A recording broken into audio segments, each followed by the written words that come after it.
Hey everyone, let's solve one previous question of general aptitude. This question was asked in GATE CS1 2025 GA question number 3. The average marks obtained by a class in an examination were calculated as 30.8. However, while checking the mark entered, the teacher found that the mark of one student were entered incorrectly as 24 instead of 42. After correcting the mark, the average becomes 31.4. How many students does the class have? And 4 options are given. So the average mark is 30.8 when teacher entered as 24, and after correcting it 42, average mark become 31.4. So it is asking how many students does the class have. Let x consider as the sum of the student mark and y consider as number of students. So initially x divide y equals to 30.8. And when in place of 24 they entered 42. So 42 minus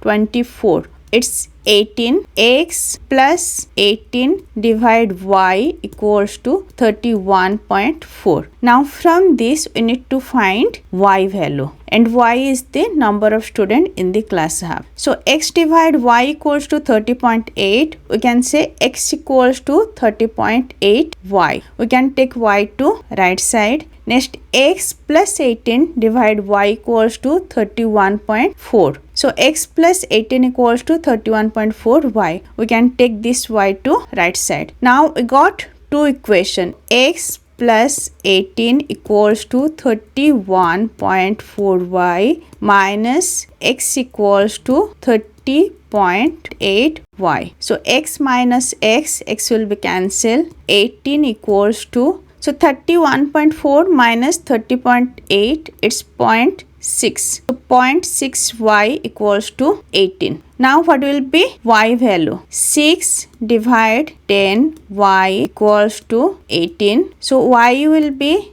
18 multiplied by 10 divide 6. 18 divide 6, it's 3. 3 multiplied 10, it's 30. Okay. So there are total 30 students in the class. It's present in option C. That's why answer will be option C, 30. So x plus 18 equals to 31.4 y. X equals to 30.8 y. Now after subtraction we got 18 equals to 0.6 y. So from this we got y. Y value is 30. I hope you guys understood how to solve this type of question. If this lecture is helpful for you, please like, share and subscribe. Thank you.